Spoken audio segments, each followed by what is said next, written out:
সাইয়েদনা ওমর ফারুক বললেন, বিচারপতি, আমার সম্মানে আপনি দাঁড়াবেন কেন? আমিও এখানে বিচার প্রার্থী হয়ে এসেছি, সবাই বিচারপ্রার্থী হয়ে এখানে এসে থাকে। আপনি ওমর, আপনি আমার দিকে ওমর চিন্তা মনে করে আপনি আমার দিকে তাকাবেন না। যে মামলা জমা হয়েছে এই মামলার সঠিক শুনানি সম্পন্ন করে আপনি সঠিক রায়টা আপনি দিয়ে দিবেন। বিচারপতি বলতেছে, আমিরুল মুমিনিন, কি সমস্যা বলুন। তিনি বলছেন, আমি একটা ঘোড়া কিনেছি, এই ঘোড়া বিক্রেতার কাছ থেকে। ঘোড়াটা আমি সুস্থ ঘোড়া কিনেছিলাম, সুস্থ মনে করে কিনেছিলাম, কিন্তু ঘোড়া কেনার পরপরই ঘোড়াটা অসুস্থ হয়ে পড়ে। সে আমাকে অসুস্থ ঘোড়া দিয়েছে, আমি অসুস্থ ঘোড়া নেব না। কিন্তু তার দাবি হলো, আমি অসুস্থ ঘোড়া আমি আপনাকে দেই নাই। দুজন এই মতবিরোধ হয়েছে, কি ফয়সালা হবে? আপনি ফয়সালা দিয়ে দেন। সঙ্গে সঙ্গে ওই বিচারপতি খলিফা ওমরকে লক্ষ্য করে বলছেন, আমিরুল মুমিনিন, আল্লাহর কসম করে বলি, আমি কোনো পক্ষকে জিতিয়ে দেবার জন্য আমি কোনো রায় দেব না। আমি যতটুকু শুনলাম দুপক্ষের কথা, এই জায়গায় সবচাইতে বেশি আমার ব্যাপারে সিদ্ধান্ত, আমি যে সিদ্ধান্তটা নিয়েছি, আমার রায়টা আসতেছে সম্পূর্ণ ঘোড়াওয়ালার পক্ষে, আপনার পক্ষে রায়টা যায় না। আমি আপনার পক্ষে রায় দিতে পারলাম না। সাইয়েদনা ওমর ফারুক রাদিয়াল্লাহু আনহু মুস্কি একটা হাসি মেরে বলছেন, ঠিক আছে, আপনি আমার বিরুদ্ধে রায় দিলেন, কিন্তু রায়টা কেমন করে দিলেন একটু বুঝায় দেন। সঙ্গে সঙ্গে বিচারপতি কাজী শুরাই ইবনুল হারিস আল কিন্দি রাহমাতুল্লাহ আলাইহি তিনি বলছেন, আমিরুল মুমিনিন, আপনি আমার আমির, আপনার রাষ্ট্রে আমি একজন নাগরিক, আপনি বিচারপতির বিচারপতি, আপনি সকল মুসলমানদের আমির আপনি। কিন্তু আমি দুপক্ষের কথা শুনে যতটুকু বুঝতে পারলাম, হায়াত মওতের সকল কিছু আল্লাহর ফয়সালা। আপনি যখন ঘোড়াটা কিনেছেন তখন সুস্থ ছিল, ঘোড়া যখন আপনার মালিকানায় চলে গেছে তখন সেই ঘোড়াটা অসুস্থ হয়ে পড়েছে। আউযু বিল্লাহি মিনাশ শাইতানির রাজীম।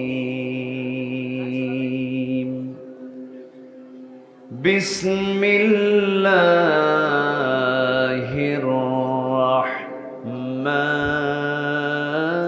রাহমানির রাহিম।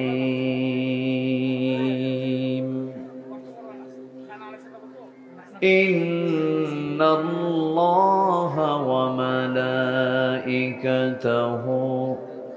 ইউসাল্লুনা আলান নবী يا أيها الذين آمنوا صلوا عليه وسلموا تسليما اللهم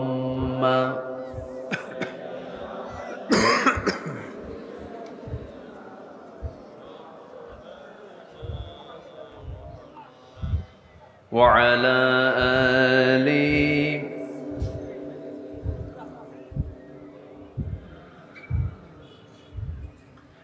একটু মোহাম্মত দিয়ে নবীর প্রেমে মাতোয়ারা হয়ে জবান খুলে আওয়াজ দিয়ে জোরালো কণ্ঠে সবাই বলুন, আল্লাহুম্মা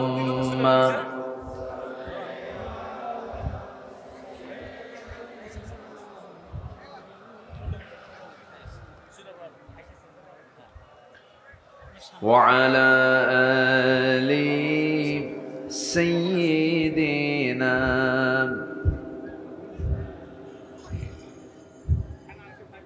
সবাই বলুন, বালাগাল উলা বিকামালিহি কাশাফাত তুজা বিজামালিহি حسنت جميع خصاله صلوا سراج الملة تمهي فخر دو عالم دلبار مولاه شريف الأنبياء نسخا कुल अदियान देगर हो बलगल उला बिकमालिही कशफत तुजा बिजमालिही हसनत जमीउ खिसालिही सल्लू।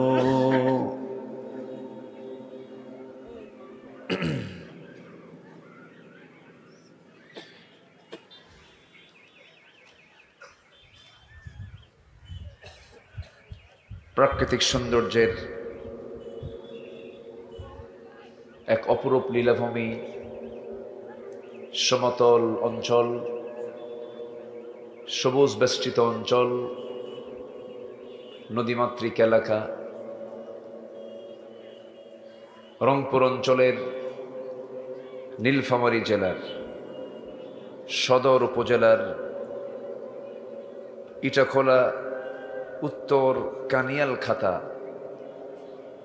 আদর্শ মাঠ প্রাঙ্গণে আদর্শ পাড়া যুব সমাজের উদ্যোগে দিনের বেলা দ্বিতীয় বার্ষিকী তাফসীরুল কোরআন মাহফিল 2024 মহৎ আয়োজনের সম্মানিত সুযোগ্য সভাপতি, প্রধান অতিথি, বিশেষ অতিথিবৃন্দ, বিশেষ করে আমার পূর্বে কথা বলেছেন নন্দিত আলেমী দ্বীন, বিশিষ্ট ইসলামী চিন্তাবিদ সৈয়দ হাফিজুল কোরআন মাওলানা বেলাল হোসেন বুলবুল, উপস্থিত হাজারাত উলামায়ে কেরাম, ফদলা ইজম, সুশীল সমাজ, জাতির শ্রেষ্ঠ সন্তান শিক্ষক মণ্ডলী, জাতির বিবেক সাংবাদিক বৃন্দ, সামনে উপস্থিত দূরে কাছের বিভিন্ন স্থান থেকে ছুটে আসা কালেমার ঝান্ডাবাহী, তাওহীদের পতাকাবাহী, দ্বীন ইসলামের নরসারদুল বীর মুজাহিদ, প্রাণ প্রিয় সম্মানিত দ্বীন ভাইরা, আড়ালে বসে আছেন শ্রদ্ধেয়া সম্মানিতা মা বোনেরা, আলোচনার সূচনায় আনুষ্ঠানিকতার মধ্য দিয়ে আমার পক্ষ থেকে আবারও দিল খোলা সালাম, আসসালামু আলাইকুম ওয়া রাহমাতুল্লাহি ওয়া বারাকাতুহু।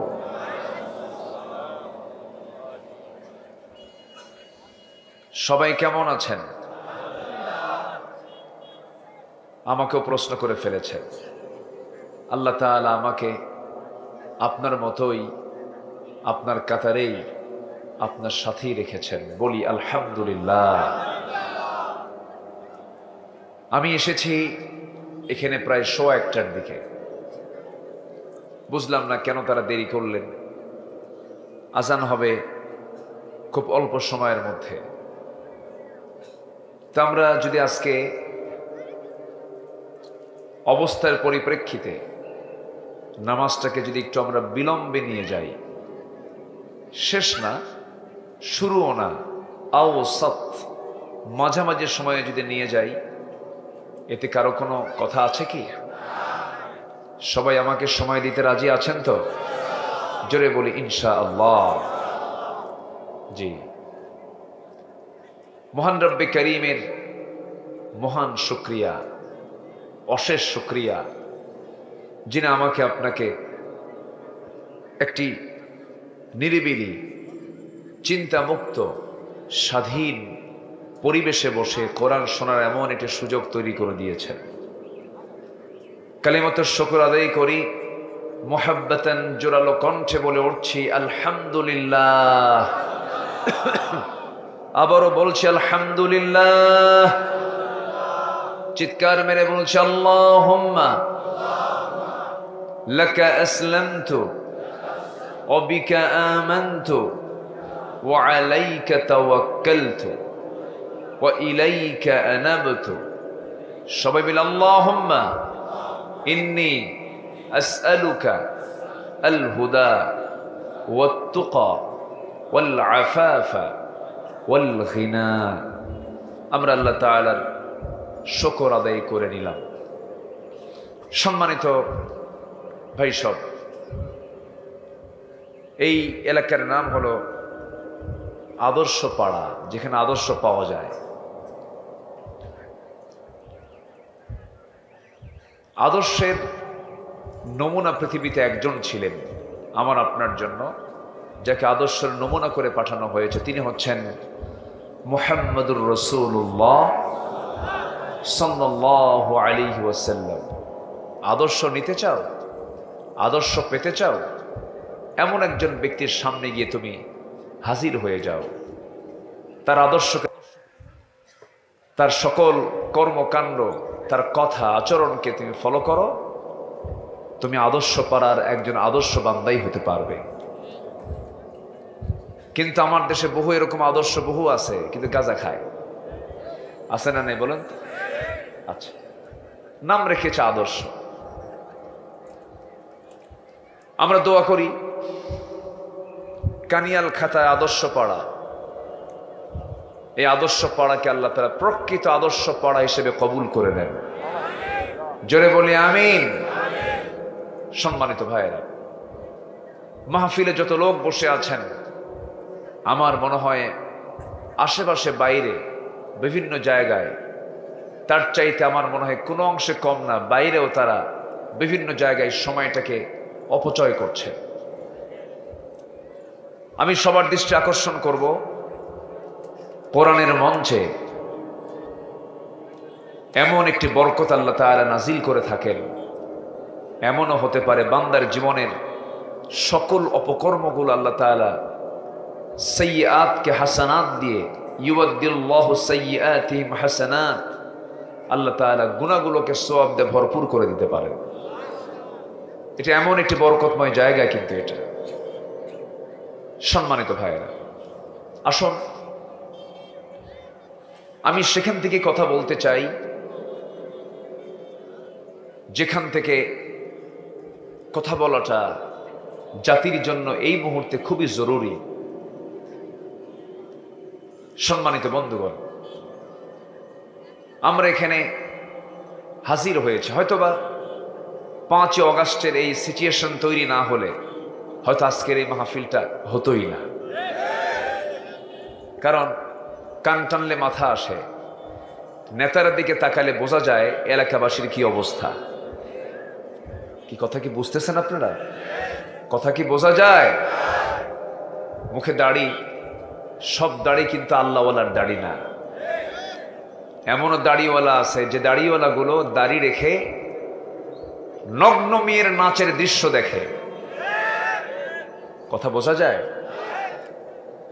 নগ্ন মেয়ের সুন্দরী কম্পিটিশনের একজন জাজ হয়ে, বিচারক হয়ে, মেয়েটা দেখতে কেমন সুন্দর আপদমস্তক দেখে নাম্বার দেয় মুখে দাড়ি নিয়ে।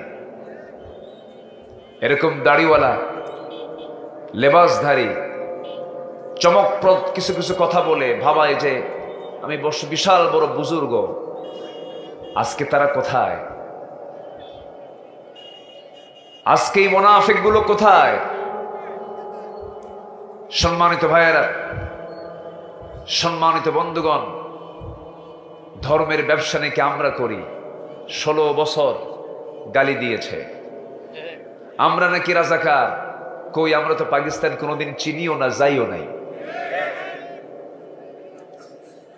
কিন্তু যারা আমাদেরকে পাকিস্তানি রাজাকার বলে গালি দিয়েছিল, সেই ভারতীয় রাজাকার গুলো সবগুলো দিল্লি বসে আছে। আমরা কেউ যাই নাই, ঠিক কিনা? আমরা কেউ গেছি? আমরা দেশকে ভালোবাসি। দেশকে ভালোবাসার লক্ষণ এটা নয় যে 18 লক্ষ কোটি টাকা দেশের ঋণ করে তার মধ্যে 11 লক্ষ কোটি টাকা নিজেরাই পাচার করে নিয়ে চলে গেছে। এটার নাম দেশপ্রেম নয়। প্রকৃত দেশপ্রেমিক হতে হলে দেশের জন্য মায়া থাকতে হবে, দয়া থাকতে হবে, দেশের প্রতি টান থাকতে হবে।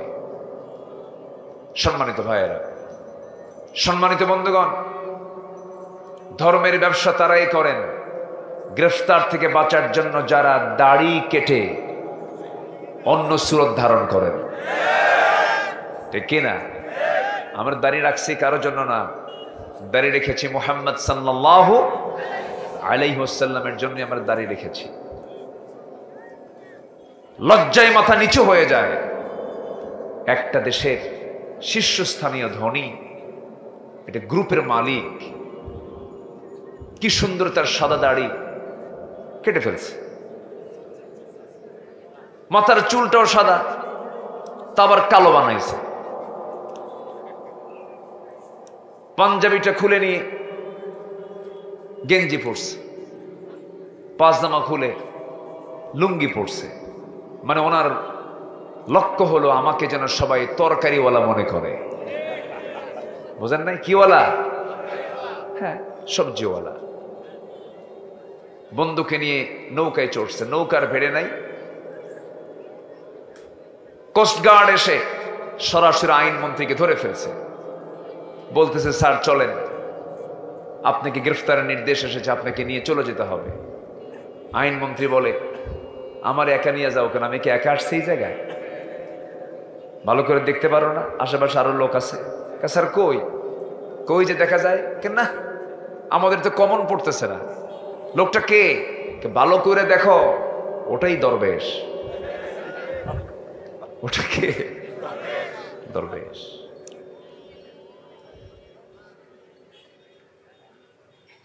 আমার নামে বছর দুয়েক আগে এই কালামানিক অবৈধ বিচারপতি কালামানিক 116 জন আলেমের তালিকা করেছিল, তালিকার খুঁজে পায় নাই।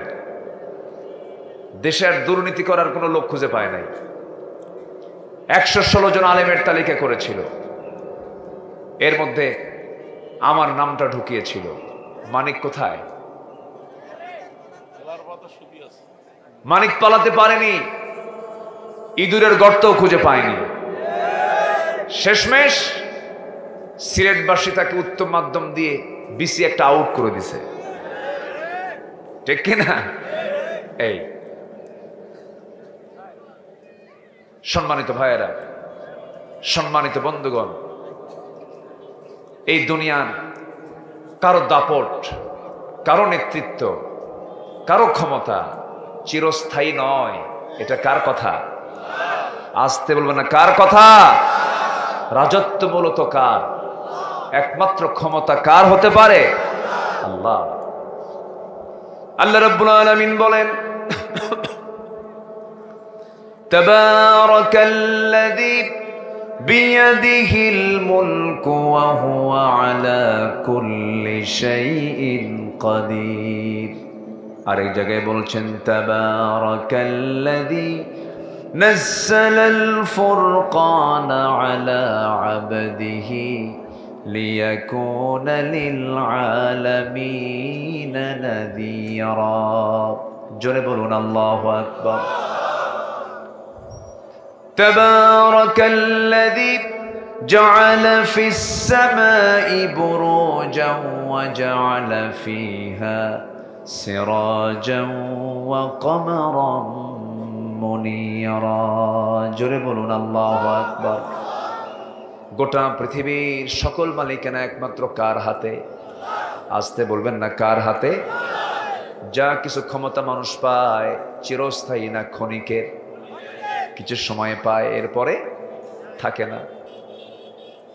নমরুদ চলে গেছে, ফেরাউন চলে গেছে, হামান চলে গেছে, সাদ্দাত চলে গেছে, আবু জেহেলরা চলে গেছে, আদ সামুদ চলে গেছে। কত দাপট তারা দেখিয়েছিল। আল্লাহ রাব্বুল আলামিন বলেন কুল্লু মান আলাইহা ফানিন ওয়া ইয়াবকা ওয়াজহু রাব্বিকা যুল জালালি ওয়াল ইকরাম। ঠোঁট মিলিয়ে বলুন ফাবিআইয়ি আলা'i রাব্বিকুমা তুকাযযিবান। জোরে বলুন আল্লাহু আকবার। দুনিয়ার সবকিছু ফানা ফানা হয়ে যাবে, টুকরো টুকরো হয়ে যাবে, ডিস্ট্রয় হয়ে যাবে। কেবলমাত্র শুধুমাত্র একমাত্র যিনি ঠিক থেকে যাবেন, যিনি ছিলেন, আছেন, থাকবেন, তিনি আমার কে? আল্লাহ থাকবেন, আল্লাহ আছেন, আল্লাহ ছিলেন, তিনিই থেকে যাবেন। অতএব বন্ধুত্ব যদি করতেই হয়, অস্থায়ী জায়গায় বন্ধুত্ব করে লাভ কি? স্থায়ী জায়গায় বন্ধুত্ব করব আমরা। এখন মরে যান ছেলে পর, মরে যান বউ পর, মরে যান নেতৃত্ব নাই, মরে যান নেতা নাই, মরে যান সব কেউ নাই, যিনি স্থায়ীভাবে আছেন তিনি আমার কে? আসতে বলবেন, তিনি আমার কে? আল্লাহ। আল্লাহ রাব্বুল আলামিন বলেন, وَمَن يَتَوَلَّ اللَّهَ وَرَسُولَهُ وَالَّذِينَ آمَنُوا فَإِنَّ حِزْبَ اللَّهِ هُمُ الْغَالِبُونَ। জোরে বলুন আল্লাহু আকবার। আল্লাহকে যারা বন্ধু বানায়, আল্লাহকে যারা বন্ধু বানায়, রাসূলকে যারা বন্ধু বানায় এবং ইমানদারকে যারা বন্ধু বানায়, এই বন্ধুত্বের সম্পর্ক ক্ষণস্থায়ী না চিরস্থায়ী? আল্লাহ বলছেন এই বন্ধুত্বের ফলাফল হলো ওই সমস্ত বান্দাগুলোই বিজয়ী হয়ে যাবে। জোরে বলি সুবহানাল্লাহ। আমরা ভেবেছিলাম প্রযুক্তির কারণে হয়তো ডিভাইস আসক্ত হয়ে, গেমস আসক্ত হয়ে, ফ্রি ফায়ার পাবজিতে আসক্ত হয়ে যুব সমাজ মনে হয় ধ্বংস হয়ে গেছে, শেষ হয়ে গেছে। কিন্তু ওরা যে জাতে মাতাল, তালে ঠিক তা বুঝে নেই আমরা। ওরা কিন্তু ঠিকই তাদের মূল লক্ষ্যে ঠিকই পৌঁছে গেছে। চিন্তা করে দেখুন, 16টি বছর কি জুলুম, নির্যাতন, নিপীড়ন গুলো চলেছে এই জাতির উপরে। এই জাতির উপরে জুলুমের জগদ্দল পাথর সরানোর জন্য এক ঝাঁক যুব সমাজ, আমার আপনার কলিজার টুকরা সন্তানরা জান বাঁচিয়ে রেখে ময়দানে কাজ করেছে। যুবকদের সিনার মধ্যে সাহস জুগিয়েছেন তিনি আমার কে? আসতে বলবেন না, তিনি আমার কে? একটা সুন্দর পরিবেশ পেয়েছি, সামনে আমরা সুন্দর একটি দৃশ্য দেখতে চাই। কোরআন নির্দিষ্ট কোনো দলের নয়, কোরআন কার পক্ষ থেকে এসেছে? আসতে বলবেন না, কার পক্ষ থেকে? আমি সুস্পষ্ট ভাষায় জানিয়ে দিতে চাই, এখানে কোনো ফাঁক ফোকর রাখা যাবে না। যারা সমাজে কোরআন চায় না, নতুন করে ঈমান আনতে হবে। কথা কি ক্লিয়ার? একদম মাথায় নেবেন। ইসলাম গতানুগতিকভাবে অন্য ধর্মের মতো নাম সর্বস্ব শুধু ধর্মীয় একটি মতবাদ নয়, এটি ধর্ম নয় শুধু, এটি একটি বিপ্লবী মতবাদ, এটি একটি কমপ্লিট পরিপূর্ণ একটি জীবন বিধান। ইসলাম এমন একটি বিধানের নাম যার মধ্যে রয়েছে নখ কাটার বিধান পর্যন্ত। নখ কাটবেন কেমনে? ইসলাম এমন একটি বিধানের নাম, এমন কোন জায়গা নাই যেই জায়গায় ইসলাম চলবে না। বরঞ্চ ইসলাম যেখানে চলবে সেখানে সবকিছু অচল হয়ে যাবে।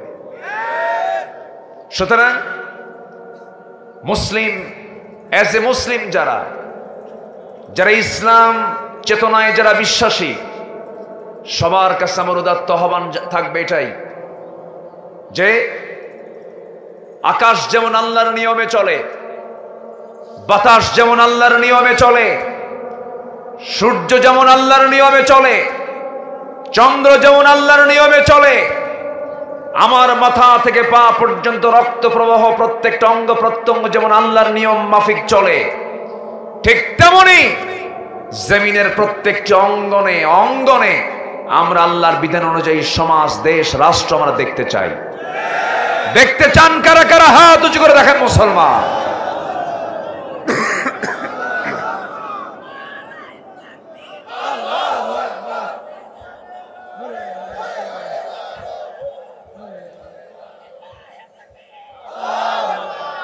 এই ওয়াজ করি আমি, গলা ভাঙ্গেন আপনি। ও আগের থেকে ভাঙছে। জি, এখন প্রচন্ড ঠান্ডা গরমে গোটা দেশের মানুষই রোগী হয়ে গেছে। এখন বাড়ি বাড়ি এখন ঠান্ডায় আক্রান্ত, সিজনাল ইনফ্লুয়েঞ্জা। আমিও এ আক্রান্ত হয়ে আছি, খুশখুশি কাশি হচ্ছে, কষ্ট হচ্ছে কথা বলতে। আমার জন্য একটু দোয়া করা যাবে না? মুখ দিয়া না দিল দিয়া? একটু দিল দিয়ে দোয়া করবেন, আল্লাহ যেন সেহাতে কুল্লিয়া দান করেন। আমাদের কথা যদি বন্ধ হয় তাহলে কত মানুষ হক থেকে বঞ্চিত হবে। একটু দোয়া চাই, একটু দিল থেকে দোয়া করবেন। সম্মানিত ভাইয়েরা, তাহলে এই জমিনটা কার? আসতে বলবেন, এই জমিনটা কার? অতএব এই জমিনে মানুষের আইন চলা দরকার না আল্লাহর আইন চলা দরকার? এখন প্রেজেন্ট আমার দেশে কার আইন চলে বলেন, আল্লাহর না মানুষের? এই 53 বছর চলতেছে কাদের? মানুষের। এ পর্যন্ত কি পাইছি আমরা আল্লাহর আইন? পাইছি? এটি কি এমনি এমনি দোয়া করলে আসবে? আমার নবীজি চালু করেছিলেন মানুষের আইন না আল্লাহর আইন? কার আইন চালু করেছিলেন? তাহলে আমরা যে নবীর উম্মত, সেই নবী যদি আল্লাহর আইন দিয়ে সমাজ চালান, আপনি কোন নবীর উম্মত হয়ে, সেই নবীর উম্মত হয়ে আপনি কেন মানবেন না? আপনি যদি তা না মানেন, আপনার মধ্যে মুনাফিকি স্পষ্ট। সম্মানিত ভাইয়েরা, বহু কথা আছে। আজান হয়ে যাবে, সমস্যা নাই, কোনো টেনশন নাই। আমরা সময় মতো নামাজ পড়বো, জোরে বলি ইনশাআল্লাহ। মাঝে মাঝে ছোট্ট ছোট্ট বাচ্চারা বিজনেসে করছে না, ওটা কি বাদাম, কি সুন্দর ছোট্ট ছেলে কাজ করে খাচ্ছে। আল্লাহ কোন মায়ের সন্তান, আল্লাহ বরকত দিয়ে দাও, জোরে বলি আমিন, জোরে বলি আমিন। সম্মানিত ভাইয়েরা, সম্মানিত বন্ধুগণ, একটা দেশের একটা নাগরিকের দাম কত? সাইয়েদনা ওমর ফারুক বলেছেন, ফোরাত নদীর তীরে একটা কুকুর যদি অনাহারে মারা যায়, ইরাকের রাস্তা খারাপের কারণে গর্তের মধ্যে কোনো উটের পা পড়ে যদি উটের পা ভেঙে যায়, উটের পা কেন ভাঙলো আর কুকুর কেন মারা গেল, এটার জন্য আল্লাহর সামনে আমাকে এটার জবাব দিতে হবে। তাহলে যে ওমর কুকুরের পা, কুকুরের জীবন আর উটের পা নিয়ে টেনশন করতেন, তাহলে সেই রাষ্ট্রে একটা মানুষের দাম কি ছিল? একটা নাগরিকের দাম আছে না নাই বলেন তো? আসতে বলবেন না, আছে না নাই? কিন্তু কি দামটা পেয়েছিলাম 16 বছর। আয়না ঘর বানিয়েছিল তারা। দুজনকে আমি কথা বলেছি, এদেশের সেনা কর্মকর্তার ইতিহাসে সর্বোচ্চ নম্বর পাওয়া বর্তমান সেনাবাহিনী প্রধানের তিনি শিক্ষক, ব্যারিস্টার আব্দুল্লাহ আমান আজমি। আমি তার সঙ্গে প্রায় কয়েক ঘন্টা কথা বলেছি। উনি বললেন, এই 8টা বছর আয়না ঘরে থেকে আমি কোনোদিন টাটকা খাবার খেতে পারিনি। 3-4 দিনের বাসি পুরনো খাবার ড্রেন থেকে পানি তুলে খেয়েছি। 8টা বছর আমার এই 2 চোখ আল্লাহর দেওয়া নিয়ামত সূর্যের চেহারা দেখতে পায়নি। প্রত্যেকটি সন্ধ্যা কাটতো আমার জীবনের শেষ সন্ধ্যা মনে করে। এমন করে তাদের জীবনগুলো পার করেছে। 8টি বছর সময় তারা পার করেছেন। ব্যারিস্টার আরমান একজন সুঠাম দেহের মানুষ, সুখে কাঠখড়ি হয়ে গেছেন। তিনি বললেন, আমার আব্বা শহীদ মীর কাসেম আলী রাহিমাহুল্লাহ, আমার আব্বা যে তিনি শাহাদাত বরণ করেছেন, তাকে যে ফাঁসির মঞ্চে ঝুলিয়ে মারা হয়েছে, আমি জানতাম না। আমি 8 বছর পর যেদিন আয়না ঘর থেকে বের হয়েছে, সেদিন জানতে পেরেছে আমার আব্বা দুনিয়া থেকে বিদায় নিয়েছে। কত বড় জুলুম আর অত্যাচার হলে পরে, কত বড় পাপিষ্ঠর নরধাম হলে পরে এই আচরণগুলো জাতির সঙ্গে করতে পারে। তবে এটার সুস্পষ্ট জবাব দেব আমরা আল্লাহর জমিনে দিন কায়েমের বাস্তবায়নের মধ্য দিয়া। জোরে বলি ইনশাআল্লাহ। সবাই রাজি আছেন তো? কিছু কাজ আমার আপনার করা যাবে না, তাহলে আল্লাহ পাক আমাদের হাতে সেই ক্ষমতা দিয়ে দিবেন। জোরে কোন ইনশাআল্লাহ। আমরা 15টা নিষিদ্ধ কাজ করব না। আল্লাহর দেওয়া বহুগুলো নিষিদ্ধ কাজ আছে, এর মধ্যে কিছু নিষিদ্ধ কাজ আছে, যেরকম শিরকের কাজ করা যাবে না।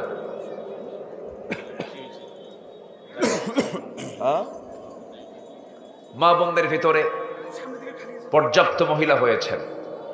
আমি মা বোনদের দৃষ্টি আকর্ষণ করে বলতে চাই, একটু সামনের দিকে চেপে বসলে, একটু গায়ে গায়ে লাগায় বসলে আমার আরেকজন মা বোন বসার সুযোগ পাবেন। আল্লাহ তাআলা মাদেরকে মনোযোগ সহকারে দ্বীনের কথাগুলো শোনার তৌফিক দান করুন, জোরে বলি আমিন। সম্মানিত ভাইয়েরা, তাহলে আল্লাহর দেওয়া কিছু নিষেধাজ্ঞা আছে, আবার আল্লাহর দেওয়া কিছু আদেশ আছে। নিষেধগুলো মানবো না, আদেশগুলো মানবো। নিষেধগুলো কি কি? হারামের পরিমাণ বেশি না। ধরেন শুয়োরের গোশত হারাম, মৃত প্রাণী হারাম। হুররিমাত আলাইকুমুল মাইতাতা ওয়াদ-দামা ওয়া লাহমাল খিনজির। কিন্তু আল্লাহ তাআলা এই পৃথিবীতে হারাম খাবার বেশি দিয়েছেন না হালাল খাবার বেশি দিয়েছেন? হালাল। হালালই তো বেশি, হারাম আর কয়টা? আল্লাহ কয় তুমি আঙ্গুর খাও, কিন্তু তরুতাজা আঙ্গুর খাও। কিন্তু বান্দা করে কি জানেন? সে আঙ্গুর পচায়া বাসি বানায়া নেশা করে সে খায়। অর্থাৎ এই যে মাটিতে আপনি পানি ঢেলে দিলেন, কাদা হয়ে গেল, সেই কাদা যদি আপনার মুখে মারা হয় আপনি মরে যাবেন না। কিন্তু সেই কাদাকে যদি আবার ব্রিক ফিল্ডে নিয়ে, ইট ভাটায় নিয়ে যদি পোড়ায় যদি আপনার মুখে মারা হয় আপনি কি হবেন? মরে যাবেন। তাহলে একই মাটি, উপাদান, সিস্টেম, সময়টা ভিন্ন। আল্লাহ বলছেন তুমি আঙ্গুর খাও, কিন্তু আঙ্গুর পচায়া পান করো না। বান্দা কি করে জানেন? পচায় খায়, ওটাতে আরাম পায়, মাথা নেশা হয়, উম্মাদ হয়ে যায়। আল্লাহ পাক সকল নেশাকে কি করেছেন? আসতে বলবেন না, কি করেছেন? হারাম করে দিয়েছেন। কিন্তু আমার দেশে সেই নেশা, মদের বোতল আছে না নাই? আসতে বলবেন না, আছে না নাই? মদের দোকান আছে, মদের ফ্যাক্টরিও আছে। আবার ওই ফ্যাক্টরি উদ্বোধন করার জন্য কিছু হুজুরকে ভাড়া করে। হুজুরকে নিয়ে যে বলে, হুজুর সুন্দর করে দোয়া করে দিবেন। হুজুর দোয়া করে, আল্লাহ এই মদের ফ্যাক্টরিতে তুমি আল্লাহ বরকত বাড়াইয়া দাও, এই দোয়াও কর। বিগত 16 বছর বিগত সরকারের দালালি করেছে এমন আলেমও আছে না নাই? সরকারি খরচে তারা হজে গেছেন, অনেক সুযোগ সুবিধা গ্রহণ করেছেন। এই 16 বছর অনেক আলেমের নামে একটা মামলা তো দূরের কথা, একটা গায়ে কাটার আঘাতও লাগে নাই। আমাদেরকে কি বুঝান? আমরা কিছুই বুঝি না। দল নিষিদ্ধ হয়েছে মাত্র একটা, ইসলামী দল। আরো কে দেশে ছিল না? আজ থেকে ছিল না, কিন্তু গুণে গুণে নিষিদ্ধ করেছিল কয়টা দল? একটা দল।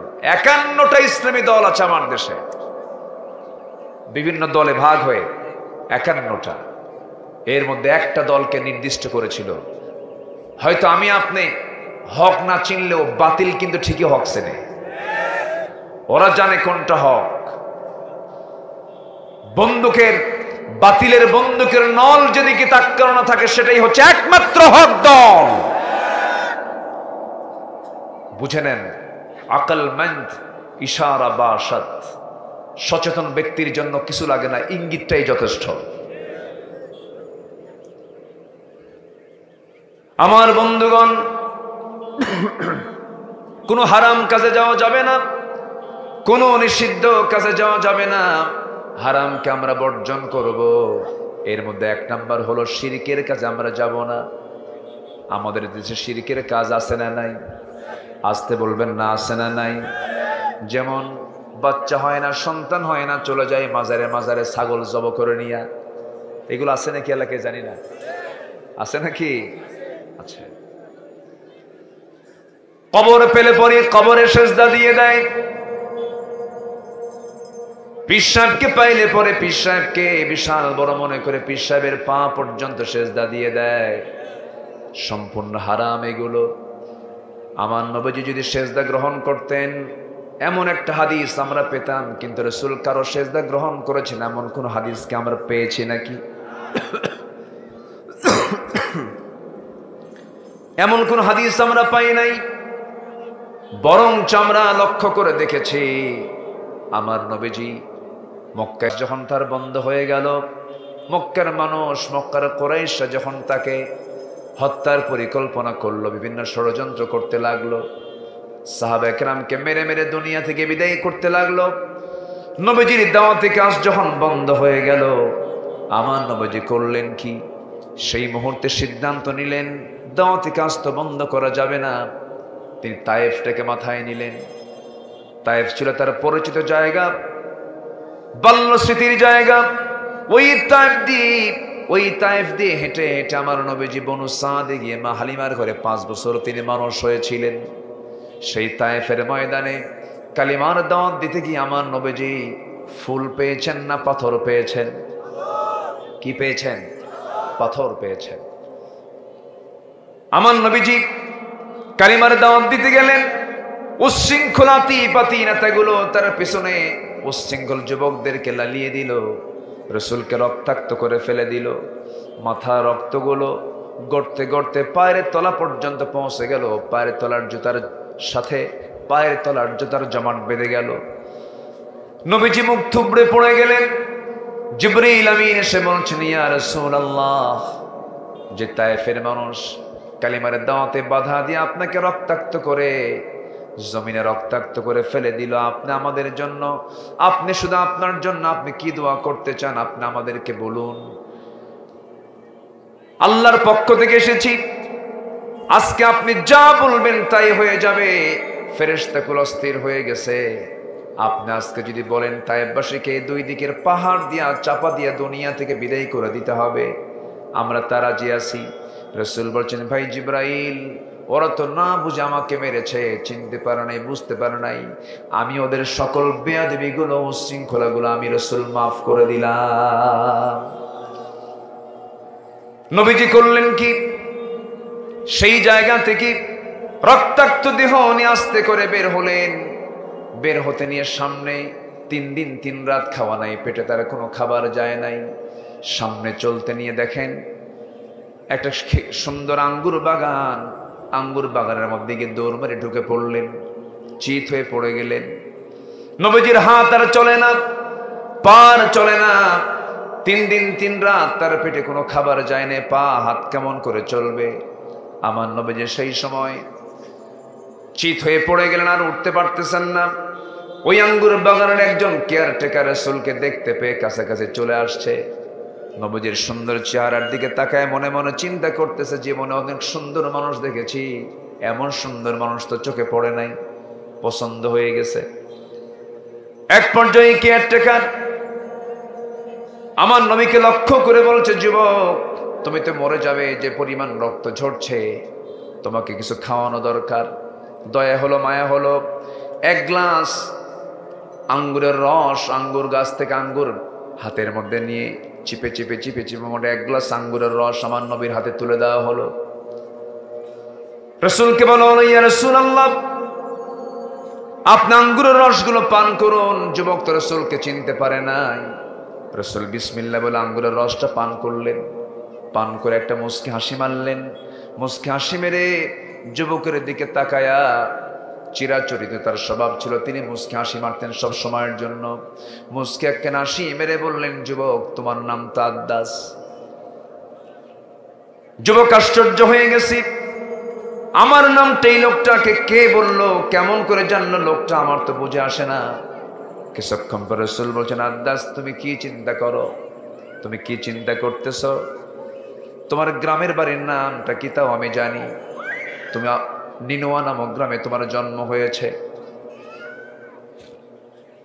সঙ্গে সঙ্গে যুবক বলতেছি, আমার নাম আদ্দাস, আমার গ্রামের বাড়ি নিনোয়া। এতগুলো পরিচয় তোমাকে কে জানিয়ে দিল? আমার নবী যাবার মুচকি হাসি মেরে বলছেন, আদ্দাস রে, তোমার শুধু নাম জানি না, তোমার শুধু গ্রামের নাম জানি না, আরো কিছু জানি। তুমি যেই গ্রামে জন্ম নিয়েছো সেই নিনোয়া নামক গ্রামে জন্ম নিয়েছেন আল্লাহর পয়গম্বর। শুআয়ব আলাইহিস সালাতু ওয়াস ইউনূস আলাইহিস সালাতু ওয়াস সালাম। সাইয়েদনা ইউনূসের জন্ম সেই গ্রামে। এবার আদ্দাস মনে মনে চিন্তা করতেছে, এত কিছু ঘটনা এই লোকটার কেমন করে জানা হলো। এবার রাসূল বলছেন, আদ্দাস রে, তুমি মনে মনে কি চিন্তা করো,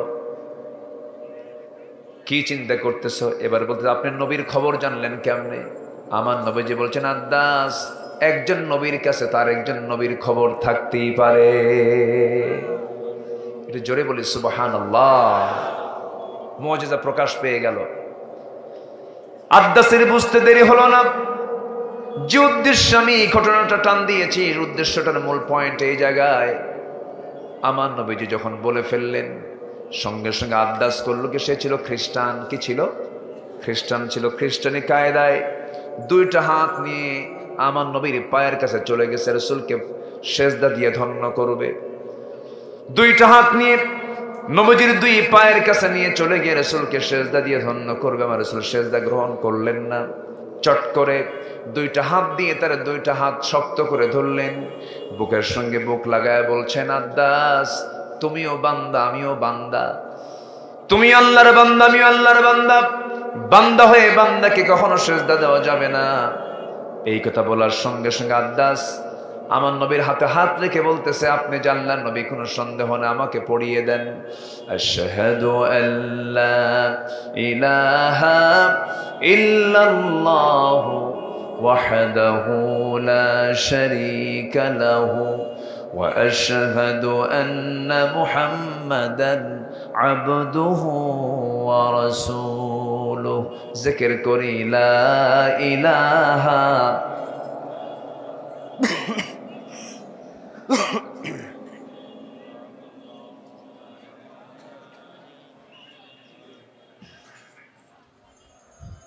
আরো জোরে, লা ইলাহা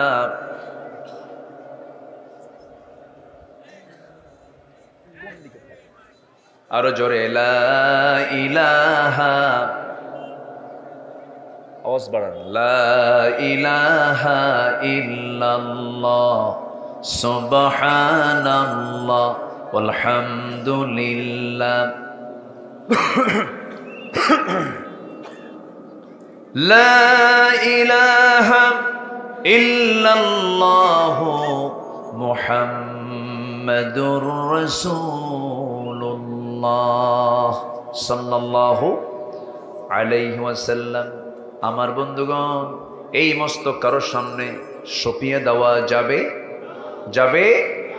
যদি সঁপিয়ে দেওয়া জায়েজ হতো, আমার নবীর জীবনে এমন কিছু আমরা দেখতে পেতাম।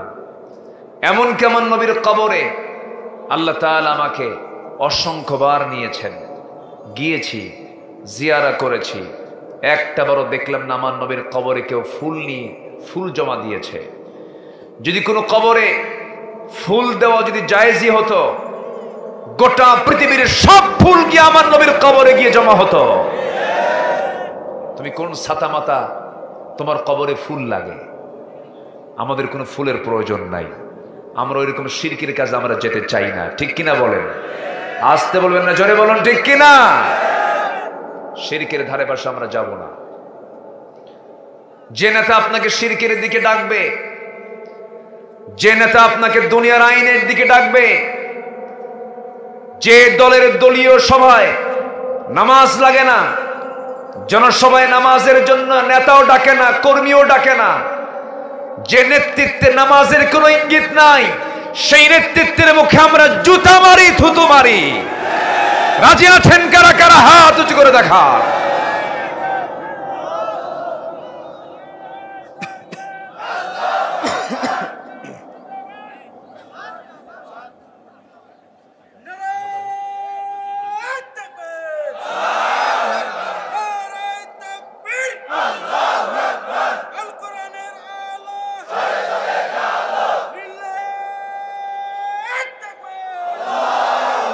আল্লাহ কবুল করুন, জোরে বলে আমিন।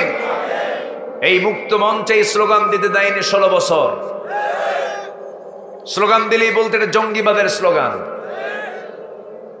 সম্মানিত ভাইয়েরা, সম্মানিত বন্ধুগণ, দিন যখন ফিরে পেয়েছি, আমরা দিন বিজয়ের পতাকা নিয়ে বাসায় বাড়িতে ফিরবো ইনশাআল্লাহ। এটা মাথায় রাখতে হবে।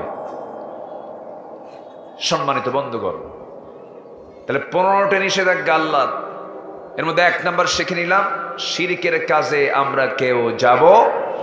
আল্লাহর আইন ছাড়া যারা দুনিয়ার আইন চায় এরাও মুশরিক। এরা কি মুশরিক?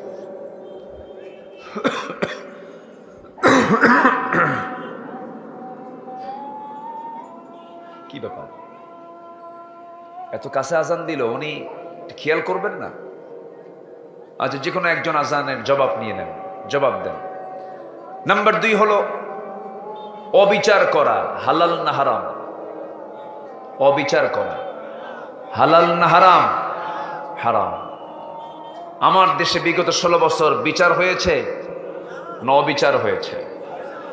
আল্লামা সাইদির মামলা ছিল 71 সালে। সেই মামলার যিনি বাদী, সেই মামলার যিনি সাক্ষী, সাক্ষীর জন্ম হলো 76 আর ঘটনা 71। কি কথা কি বুঝতেছেন আপনারা?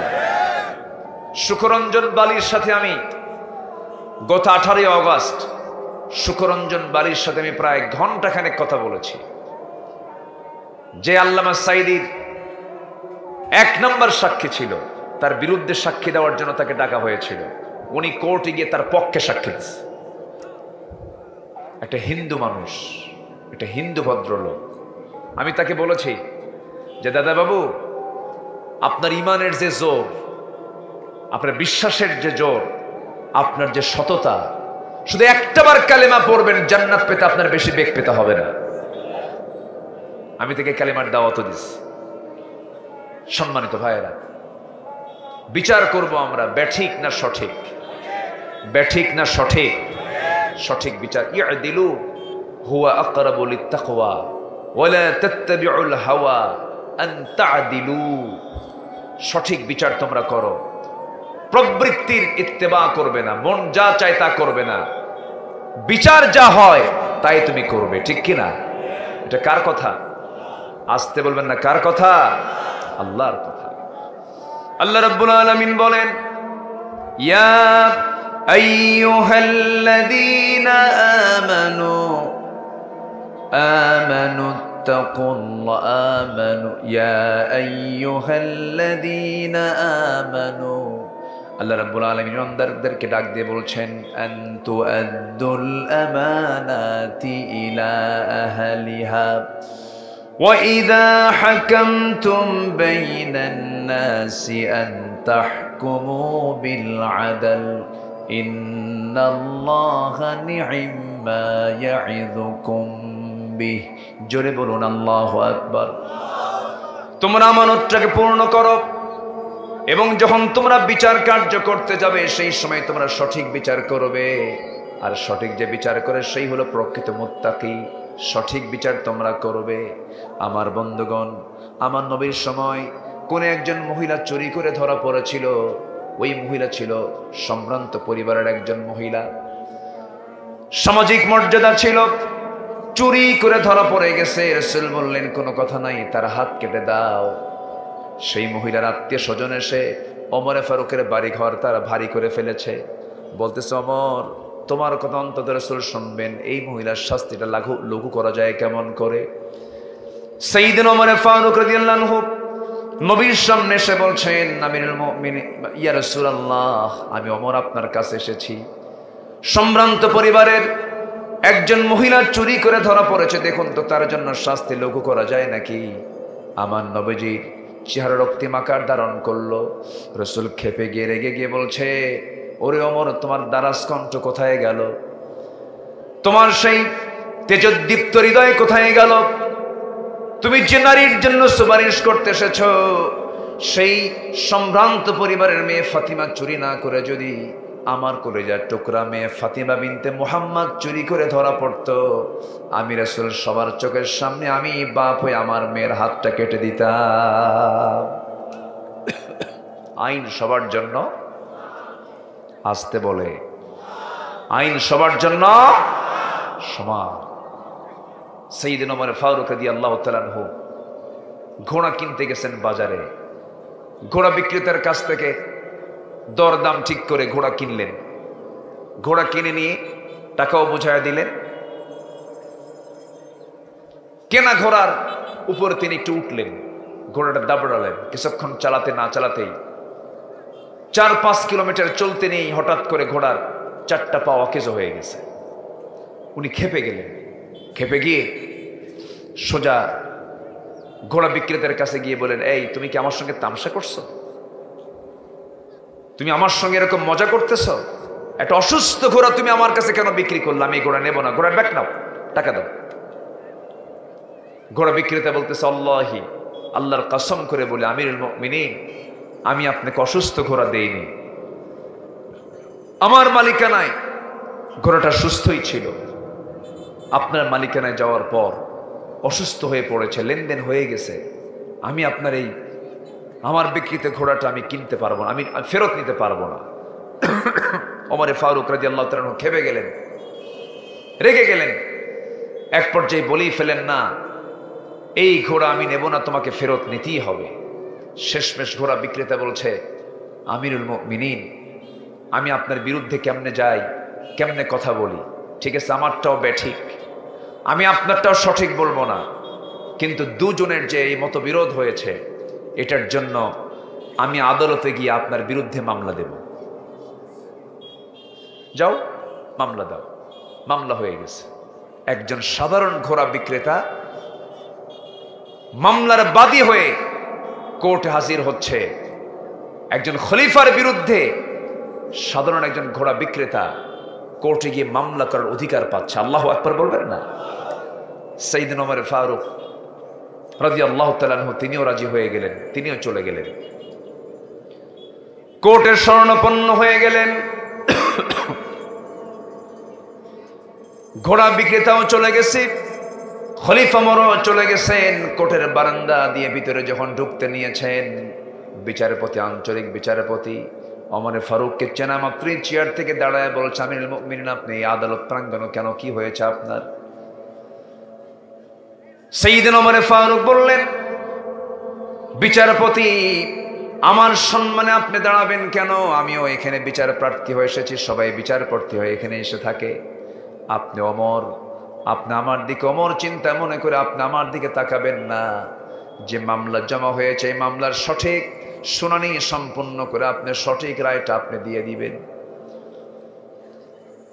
বিচারপতি বলতেছে, আমিরুল মুমিনিন, কি সমস্যা বলুন? তিনি বলছেন, আমি একটা ঘোড়া কিনেছি এই ঘোড়া বিক্রেতার কাছ থেকে। ঘোড়াটা আমি সুস্থ ঘোড়া কিনেছিলাম, সুস্থ মনে করে কিনেছিলাম, কিন্তু ঘোড়া কেনার পরপরই ঘোড়াটা অসুস্থ হয়ে পড়ে। সে আমাকে অসুস্থ ঘোড়া দিয়েছে, আমি অসুস্থ ঘোড়া নেব না।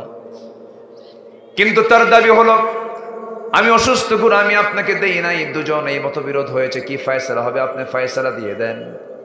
সঙ্গে সঙ্গে ওই বিচারপতি খলিফা ওমরকে লক্ষ্য করে বলছেন, আমিরুল মুমিনিন, আল্লাহর কসম করে বলি, আমি কোনো পক্ষকে জিতিয়ে দেবার জন্য আমি কোনো রায় দেব না।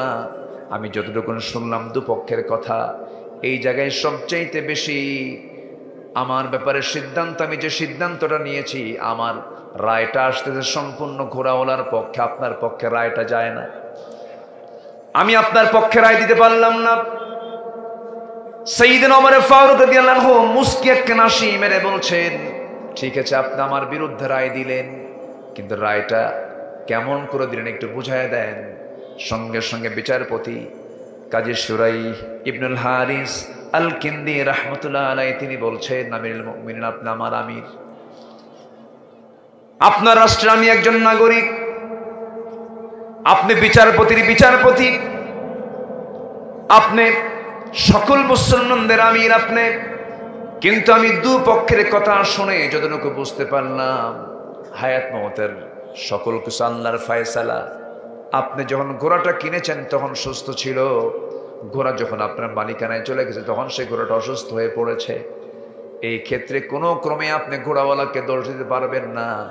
আপনি এখানে আমার সামনে সুস্থ অবস্থায় কথা বলছেন, বাড়ি পর্যন্ত সুস্থ অবস্থায় ফিরবেন, তার গ্যারান্টি আছে নাকি? আমি আপনার পক্ষে রায় দিতে পারবো না, আপনি চলে যান। সাইয়েদনা ওমর ফারুক রাদিয়াল্লাহু তাআলা আনহু সেই দরবার থেকে মাথা একটু নিচু করে মুচকি হাসি মেরে মেরে ফেরত চলে গেলেন।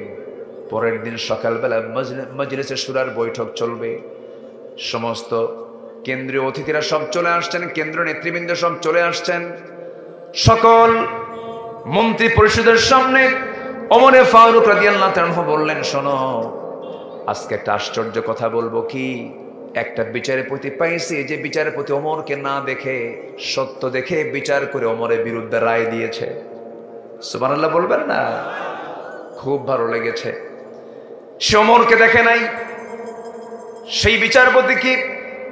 খলিফা ওমর নিজেই বলেন, কাজী শুরাইহ ইবনুল হারিস আল কিন্দি। সবাই মিলে বলল, হ্যাঁ, সেই লোকটাকে ভালো, সে সুন্দর বিচার করে, সুন্দর রায় দিয়ে দেয়। হযরত ওমর ফারুক বলেন, যেহেতু সে আমার বিরুদ্ধে রায় দেওয়ার সাহস পেয়েছে, সে সঠিক রায় সব সময়ের জন্য দেবে। তাকে আঞ্চলিক বিচারপতি না বানায়া তাকে জাতীয় বিচারপতি বানানো হোক। যেরকম সুবহানাল্লাহ। খলিফার বিরুদ্ধে রায় দিলে প্রমোশন হয় না ডিমোশন হয়? প্রমোশন হয়। আমার দেশে কোনো বিচারপতি যদি কোন সরকার প্রধানের বিরুদ্ধে কথা বলে, পাগলা বানায়া বাইরে বিদায় করে দেয়। ঠিক কিনা? হয়েছে। বিচার কাকে বলে? সাইয়েদনা ওমর ফারুক রাদিয়াল্লাহু তাআলা আনহু তিনি ঘরের মধ্যে বসে আছেন। তার ছেলে সাইয়েদনা ওমর ফারুকের কাছ থেকে কিছু টাকা নিয়ে বাজারে গেছে ঘোড়া কিনতে। ঘোড়া কিনে আনছে। সাইয়েদনা ওমর ফারুক বলেন, ঘোড়া কিনলা কেন? ঘোড়াটা ছোট তো, বড় করব, মোটা তাজা হবে, কিছু লাভ করব। আচ্ছা ঠিক আছে। ঘোড়া কিনে আনলেন।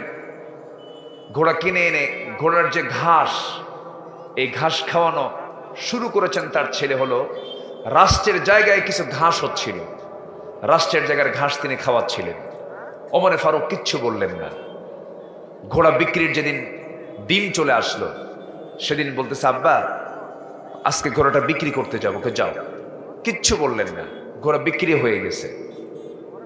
বিক্রিত টাকা নিয়ে বাড়িতে যখন ফিরতেছিলেন, দরজার সামনে ওমর ফারুক দাঁড়ায় গেলেন। দাঁড়ায় গিয়ে বললেন, কলিজার টুকরার সন্তান, ঘোড়া যে তুমি বাজারে নিয়ে গেছো বিক্রি করার জন্য, বিক্রি হয়েছে নাকি? হ্যাঁ, বিক্রি হয়েছে। বিক্রি করেছে কত টাকা? এত টাকা। কিনছিলে কত টাকা? এত টাকা দিয়ে। লাভ হয়েছে কত? এত টাকা। যে টাকা দিয়ে ঘোড়া কিনেছো সেই টাকাটা পকেটে রাখো, আর যতটুকু উদ্বৃত্ত লভ্যাংশ পেয়েছো, এই লভ্যাংশ তোমারও না আমারও না, রাষ্ট্রের কোষাগারে জমা হয়ে যাবে। যেরকম সুবহানাল্লাহ। ঘাসটা কার জায়গা? বলেন, ঘাসটা কার জায়গা? রাষ্ট্রের। বিচার, অবিচার করা হলো হারাম, আর বিচার করা, সঠিক বিচার করা কি? হালাল। তো শিরক করা যাবে না। শিরক হালাল না হারাম?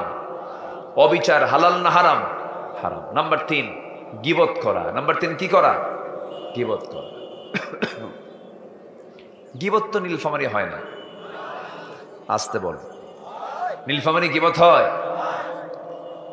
চৌমোহনী, ত্রিমোহনী, চৌরাস্তা, তেমুখী মোড়, এই সমস্ত জায়গায় দেখবেন বেশ কিছু দোকানপাট গড়ে ওঠে। চার দোকান, তারপর মুদিখানার দোকান। বসে বসে সারা বিকাল চা খায় আর গীবত করে বেড়ায়। আমি ওগুলোর 4 স্টলের দোকানের নাম দিয়েছি হলো গীবতখানা। কি খানা? গীবতখানা। আল্লাহ তাআলা সকল প্রকার পরচর্চা থেকে আল্লাহ পাক আমাদেরকে হেফাজত করুন। জোরে বলি আমিন। মিথ্যা রটনা করা, কোনো ভিত্তি নাই, এমন কিছু কিছু ভিত্তিহীন নাটক রচনা করে এমন লোক এখনো পৃথিবীতে আছে না নাই? যেমন সাবেক শিক্ষামন্ত্রী আনম এহসানুল হক মিলন, আমি তাকে চিনি। মালয়েশিয়া আমার বেশ কিছু সফর হয়েছে। ওই একজন শিক্ষা প্রতিমন্ত্রী, তার বিরুদ্ধে মামলা দিয়েছিল হলো ভ্যানিটি ব্যাগ চুরি করার। আচ্ছা, এরপরে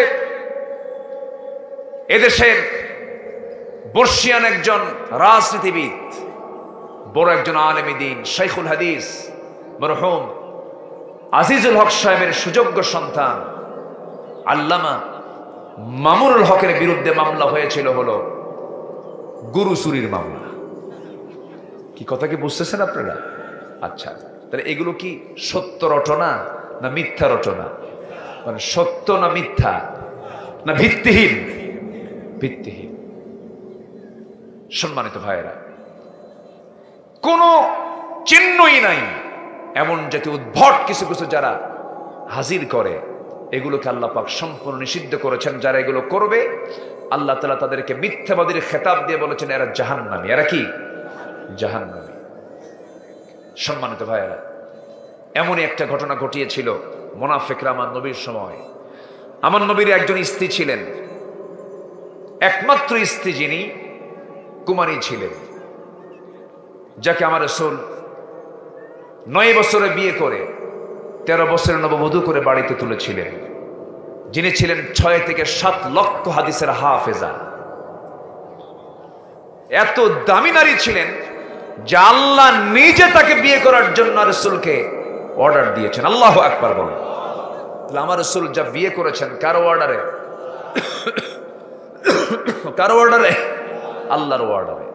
অতএব আমার নবীর স্ত্রী কয়জন, কেন তিনি বিয়ে করলেন, কি জন্য বিয়ে করলেন, এই জাতীয় কথা যারাই বলবে জিহ্বা টেনে ছিড়ব। আসতে বলবেন না, জয় বলেন ঠিক কিনা?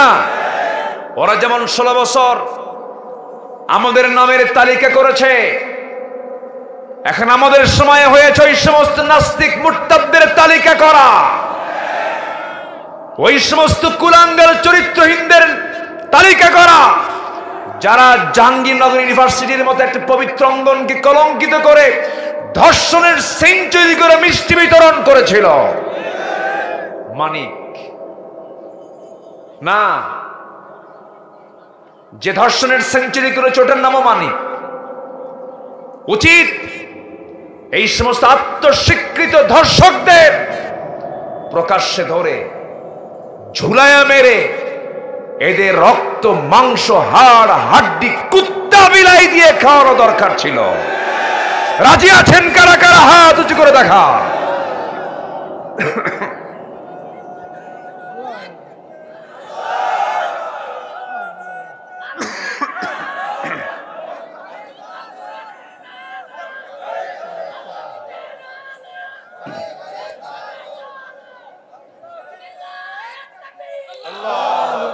আল্লাহ কবুল করেন, জোরে বলে আমিন, আরো জোরে আমিন।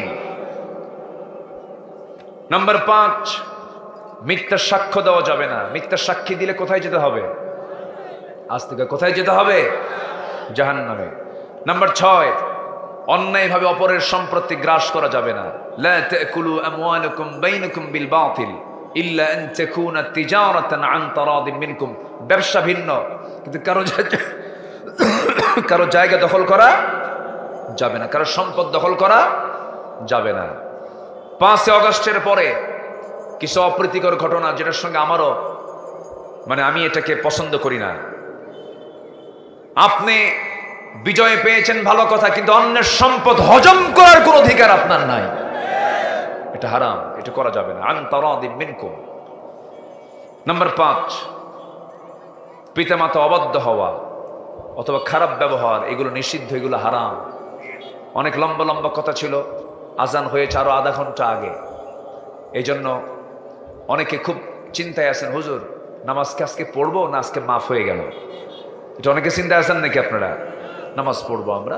জাস্ট আমি পয়েন্ট আকারে একটু শেষ করে দিচ্ছি। রেকর্ড হয় তো, কথাগুলো গোটা পৃথিবীতে সাপ্লাই হয়, শুধু আপনি শোনেন না, গোটা দুনিয়া শোনে।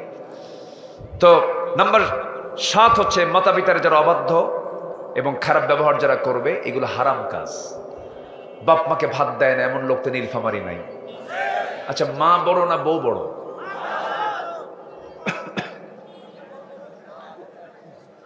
ভালো করেন, মা বড় না বউ বড়? মাহফিলে মা বড়, বাড়িতে বউ বড়, ঠিক আছে না? তাই তো মনে হয়। তবে হ্যাঁ, এটাও সত্য, মার সামনে বউকে ছোট করবেন না, আবার বউয়ের সামনে মাকে ছোট করবেন না। আপনি আপনার বউকে ভেবে ভাববেন না যে মার সামনে আমার বউকে ছোট করলে কি হবে। না, আপনার বউ সে হতে পারে, কিন্তু আপনার বউ আবার আপনার সন্তানের মা। সে কিন্তু একজনের মা, কিন্তু সম্মানের চোখে দেখতে হবে। ইজ্জত করলে আপনি ইজ্জত পাবেন, সম্মান করতে হবে। মায়েরও দাম আছে, বউটারও দাম আছে, তবে মার সমান পৃথিবীতে আর দ্বিতীয় কেউ হতে পারে। নাম্বার 8 হলো সুদ খাওয়া। হালাল না হারাম? সুদ তো এলাকায় নাই। ওয়াজ করে সুদ বন্ধ হবে না, আইন করে সুদ বন্ধ করতে হবে, ঠিক কিনা বলেন? এমন আইন আসুক দেশে, যাকাত চালু হবে, সুদ বন্ধ হবে, জোরে বলি ইনশাআল্লাহ। নাম্বার 9 হলো এতিমের সম্পদ ভক্ষণ করা। হালাল না হারাম? হারাম। নাম্বার 10 পরনিন্দা করা, সম্পূর্ণ হারাম। মিথ্যা প্রতারণামূলক প্রতিজ্ঞা করা। ভাই আল্লাহর কসম বলতেছি ভাই, এই কাজটা আমি করি নাই, এরকম কসম মারা কিছু মিথ্যুক আছে না? নাই বলেন তো? আছে। এটা একটা ধান্দাবাজি, এটা হারাম। নাম্বার 12 অপচয় করা। হালাল না হারাম? অপচয় কে করে? আস্তে কয়, অপচয় কে করে? শয়তান। টাকা আছে বলেই অপচয় করা যাবে না। নাম্বার 13 হলো অন্যের প্রাইভেসি লঙ্ঘন করা যাবে না। যেরকম অন্য কারো বাড়ির দরজার জানালায় না বলে উকি মারছেন, রাসূল বলেছেন তুমি তার চোখ কানা করে দাও। এত বড় অপরাধ এটা। অন্যের মোবাইলে তুমি পাসওয়ার্ড খুঁজে ভিতরে ঢুকে যেও না, অন্যের বইয়ের মধ্যে তুমি ঢুকে যেও না, অন্যের ঘরের মধ্যে না বলে অনুমতি না নিয়ে ভিতরে ঢুকে যেও, এগুলো হারাম। এগুলো কি বলেন তো? হারাম। মুমিনকে ঠাট্টা করে ডেকো না, একটু কালো মানুষ, এই কালু এই দিকে আয়, একটু খাটো মানুষ, এই বাইটা এই দিকে আয়। খাটোকে বেটে বলা, কালোকে কালো বলা, এক চোখ আছে এক চোখ নাই, এগুলোকে কি বলে? কানা। আবার কেউ কেউ দেড় ব্যাটারিও কয়, তো এরকম করে বলে অন্ধ, কানা, দেড় ব্যাটারি। সে মনে মনে কষ্ট পাচ্ছে, তাহলে এই সমস্ত কথাগুলো বলা হালাল না হারাম? হারাম। নাম্বার 15 হলো অপরকে মিথ্যা অপবাদ দেওয়া নিষিদ্ধ। একটা মিথ্যা অপবাদ আপনি চাপায়া দিলেন, ওয়াল মুহসানাত, ভালো নারী, পবিত্র নারী, অথচ তার বিরুদ্ধে আপনি মিথ্যা একটা অপবাদ রটায়া দিচ্ছেন, সম্পূর্ণ হারাম কাজ। আল্লাহ আমাদের এই নিষিদ্ধ কাজ থেকে আমাদেরকে হেফাজত রাখুন।